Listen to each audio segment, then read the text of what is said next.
Good morning, ladies and gentlemen. Welcome back to another episode here on African Confessions. The following story that you're going to be listening to, it was sent to me by one of our dear brother, and it reads like this. Tovela, Brother Nashim, greetings to you and your listeners. I am writing this because I need advice. I now have a problem. Always I feel so much pain in my heart. Maybe it is because of the many strokes that I have been having, and I do not have anyone to assist me. Because once you start to do rituals, when you have not yet lived such a lifestyle, you think that everything is okay. Even if you get sick, you're going to be okay. But once you start to do money rituals, all of your relatives, they walk away from you. The time that you start to get sick, then you see that relatives, they are very important in your life. Without your relatives, life becomes very difficult. There is no one to take care of you. There is no slave queen that would come and take care of someone that is sick as I am. A slave queen will only want you when you are living your best life. So I'm just struggling on my own. The money is there, but there are things which I am not allowed to use my money for. So if you have been dating women that only date you because they want your money, it is very difficult to keep that woman in your life. Oh, how I miss my wife. I am a man from Botlokwa, and I am a proud son of the soil. My father was a respected prophet from the ZCC church. He was a man of God who raised me with the word, but me and my father, we did not agree on a lot of things. Things changed when one of my cousin brother came from Venda. We were the same age. His mom was from Venda, and he was then brought by my uncle. Soon after that, my uncle passed away, and my cousin brother, they did not want him back in Venda because he was very stout. So, when you are young and stubborn, you are someone that does not respect people. And in 2014, after a massive fight with my old man over my lifestyle, that was when I packed my bags and I left Limpopo. I told myself that I was going to start my own life, forget about my family. But I did not know that I was going to end up joining Satanism. I came to Joburg and I got a job. I had already worked as a security guard in Botlokwa for quite some time, and I had been trained to use the firearms. And when I got a job as an armed response officer for a company, ADT. I was very sharp and I was very brilliant and I was a hard-working person. Ronash, whenever I would go to work, I felt proud of myself. I was living in a nice location, no violence. It was safe. I was dating beautiful young women. I had money. I could buy myself alcohol during the weekends. I was even planning on buying a car. And usually I used to patrol the suburbs. That was where I used to patrol. And I was assigned to a specific cluster where a lot of wealthy foreigners will be staying, usually foreigners from Nigeria and Zimbabwe and DRC. Those were the places that were staying. The place was so brilliant, always quiet. You don't even see anyone on the road. If you would see a black man walking around in the road, you had to stop him to ask him what was he doing, because that side, it was not that much of people that will be walking around. We could even get you arrested for just walking around without any idea where you were going. It was not a gated community, but it was a soft gated community. If you know that a soft gated community is like when you are staying in an area where there are a lot of armed patrol guards. They are always patrolling the streets. Even if you are passing through that area, they follow you, especially if you are a black man. We will be moving slowly, following you until you get out of that location to avoid criminals that will be looking at the houses. One night, around 2 a.m., there was an alarm that went off at a massive mansion. The owner, a Nigerian businessman, was supposed to be on a vacation. I arrived on the scene with my 9mm on my hip. I checked the perimeter. The gates were locked. The beams were active. Everything seemed quiet. But when I patrolled the back of the yard near a fountain, when I looked around, I saw something that no human eye is ever meant to see. It was not an armed robber. It was a tokoloshi, the one that you hear about in stories growing up. This thing was a massive emerald green snake. It was coiled around a stone pillar. Its eyes were glowing as if there was someone that had put some coals of fire in the eyes. As I watched, frozen in fear, the snake, it started to vomit money. It was vomiting stacks of crisp 200 rand notes, and it was vomiting a lot of money right onto the marble floor. The smell that was coming out of that snake, it was like meat that had been rotting for a long time.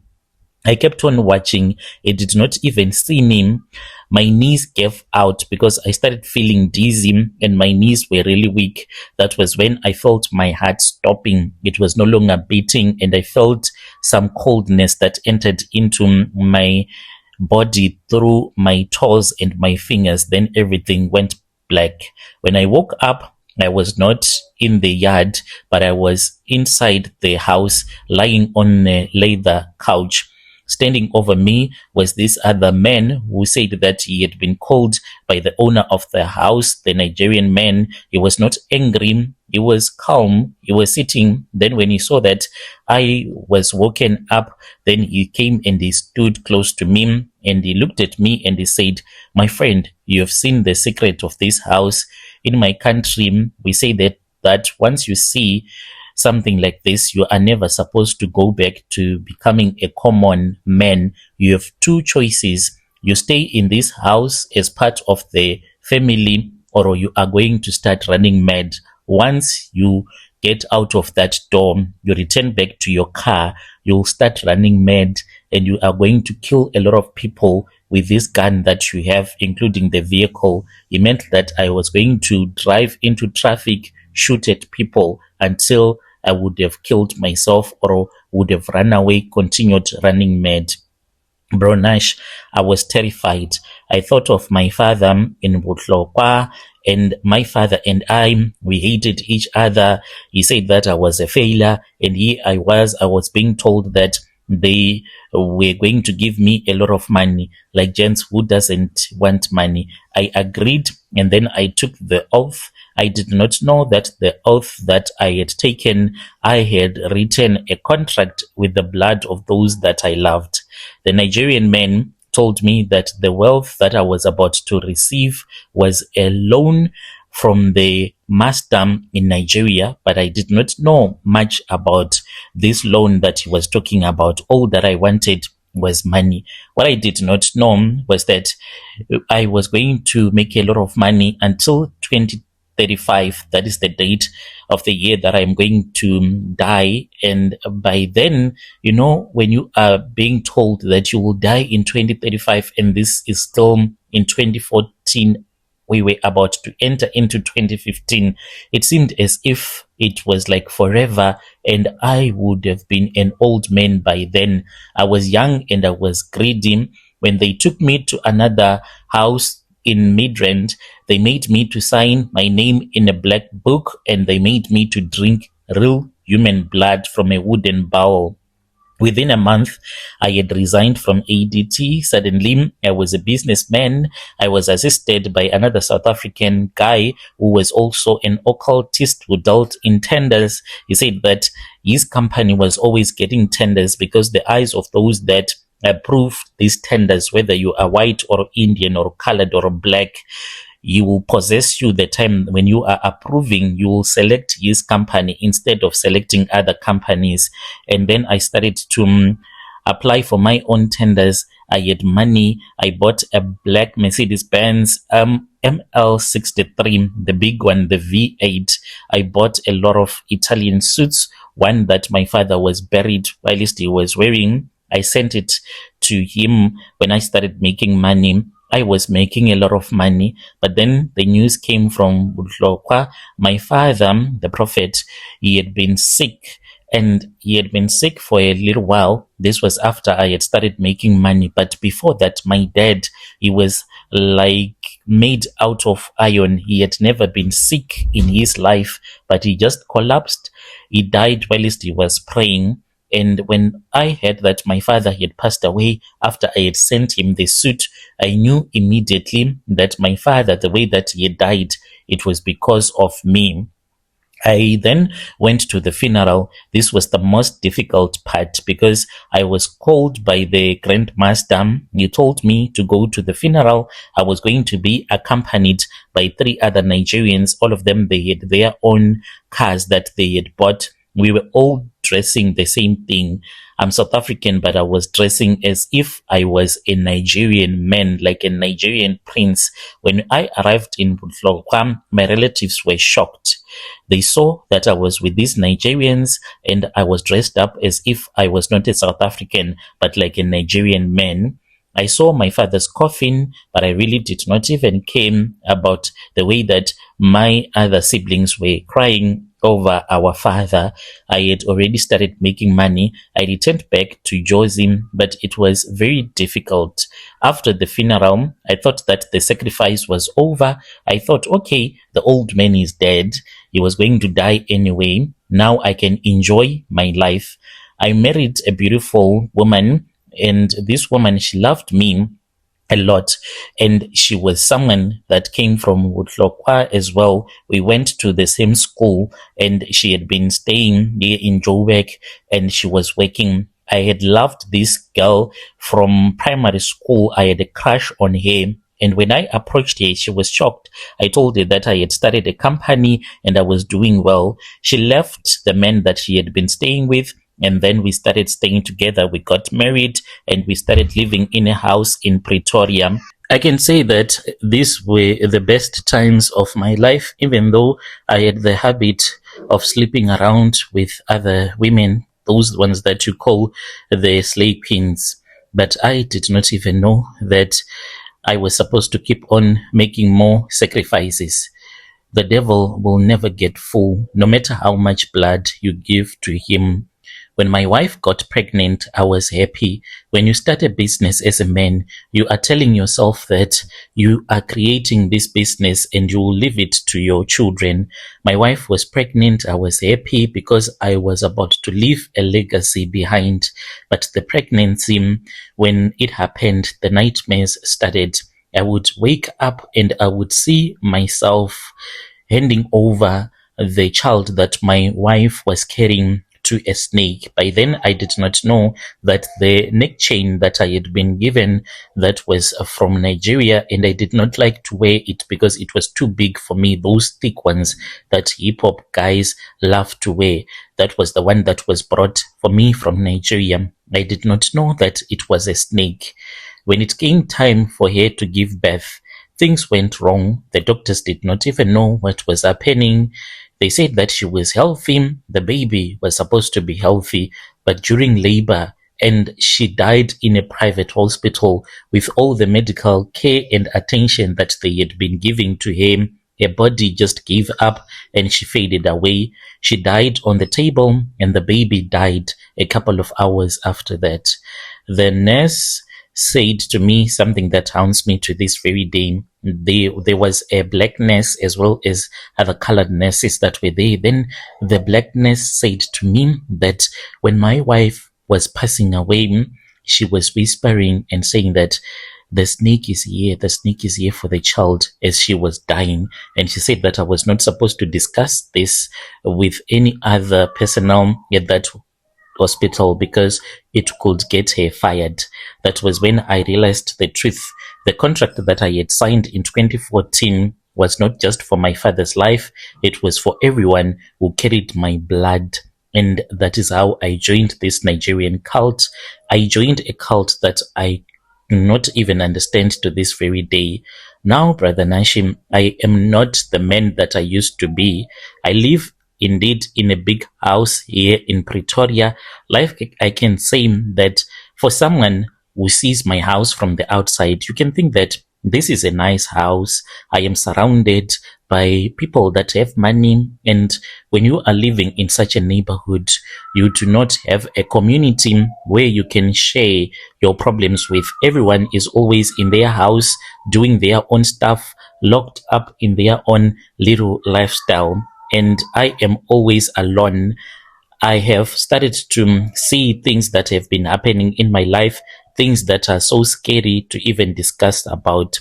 I started having seizures 2 years after my wife had passed away. It is not epilepsy, because when I go to get a brain scan, they say that my brain is fine, but I am always sick at all the times, and it hurts when you go to the hospital and then your doctor tells you that you are fine, man, you are fine. You're just overthinking things.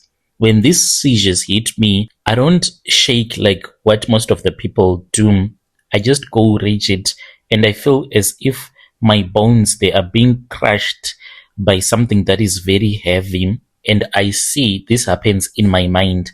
I see a snake that will be wrapping itself around my ribs, squeezing the air out of my lungs.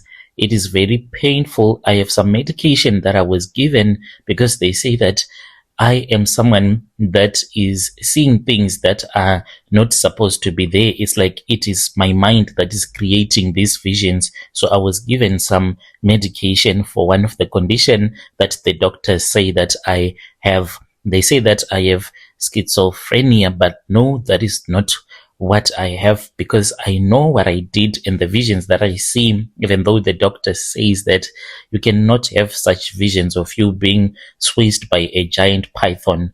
The most painful thing is that there is no one that even wants to believe me. The Nigerian man that recruited me, he passed away. That man, he died in a very terrible accident. His body, it was burnt beyond recognition. He died whilst he was with one of his girlfriend, but he was a married man. I have about 9 more years to live, but I am looking at how these seizures have been getting worse. I don't think that I'll make it to December. I feel like I am going to die in this year, even if I have money. But I was told that this money, it is not real money. Even if it is in my bank account, but it is magic money. It is something that is not there. Once I die, all of those bank accounts that have money, they will go from 1 million to less than zero. I am confessing because I want the young boys in the location, the ones in Sosha, Mamelodi, Botlokwa, where I come from, to hear me. You see us with the big cars, the foreigner men lifestyle, the expensive bottles at the clubs, and you think that we are blessed. I am not blessed. It's like you are on a lease. One day you are supposed to move out. I am living on a borrowed time. I sacrificed my father for nothing. There is no such thing to use slave queens as free money in Joburg. If you did not work for it with your hands, you are going to pay it with your soul. I left my father's house, fought with my father, returned only after he had died. I'm just waiting for 2035. I know that I am going to die. Bronash, please tell your listeners to pray for their children. Tell them that a father's blessings is better than a billionaire's curse. I would give every single cent in my account, every car in my garage, just to go back in Botlokwa, to sit under the tree with my father eating pap and moroh. But that life is gone. I am a son of a prophet, and now I have this snake that vomits money, and I am supposed to be giving back my own blood to the devil. I wish that I had done rituals using our own traditions to just get good luck, get a good job, and then see what happens next. This quick thing of Nigerian money rituals, it has brought me to this. Dear listeners, right, there was a message that was sent to me by one of our brother right there. Strange things indeed, they do happen in this world. Let us try to speak with our brother in the comment section. Yo, can you imagine? yeah, ne